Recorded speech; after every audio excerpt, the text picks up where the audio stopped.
वय खेळण्या बागडण्याचं, हातात पुस्तक घेण्याचं, पण याच वयात त्यांच्या गळ्यात लग्नाची बेडी अडकवण्याचा प्रयत्न केला जात होता।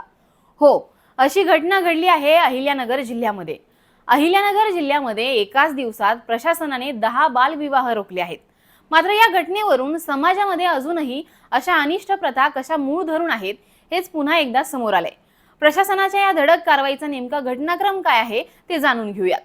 नमस्कार, मी प्रियंका आणि तुम्ही पाहताय आय लव्ह नगर न्यूज। महिला व बाल विकास विभागाच्या सतर्कतेमुळे अहिल्यानगर जिल्ह्यात एका दिवसात होणारे तब्बल 10 बालविवाह रोखण्यात प्रशासनाला यश आलंय। या कारवाईमुळे बालविवाह प्रतिबंधाबाबत प्रशासनाची सजगता पुन्हा एकदा अधोरेखित झाली आहे।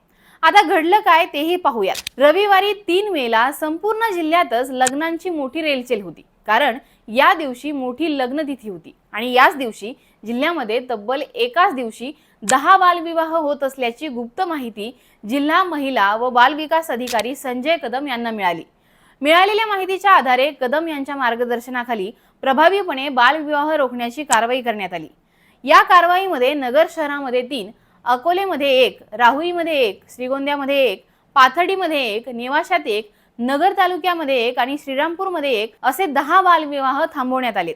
या मोहिमेमध्ये पोलीस यंत्रणा, ग्रामसेवक, सरपंच, उपसरपंच, अंगणवाडी सेविका, मुख्य सेविका, जिल्हा बाल संरक्षण कक्ष तसेच चाइल्ड हेल्पलाईन कक्ष यांचा सक्रिय सहभाग राहिलाय। सर्व यंत्रणांमध्ये प्रभावी समन्वय साधून ही कारवाई करण्यात आली आहे। नागरिकांनी देखील अशा घटनांची माहिती तात्काळ प्रशासनाला द्यावी व सहकार्य करावं असं आवाहन करण्यात आले।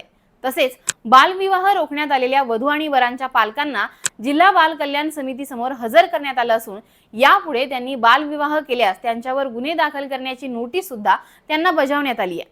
महिला बाल कल्याण विभागाने जिल्ह्यात होणाऱ्या तब्बल 10 बालविवाहांचा कट हा उधळून लावल्याने सगळीकडे त्यांचं कौतुक होत आहे।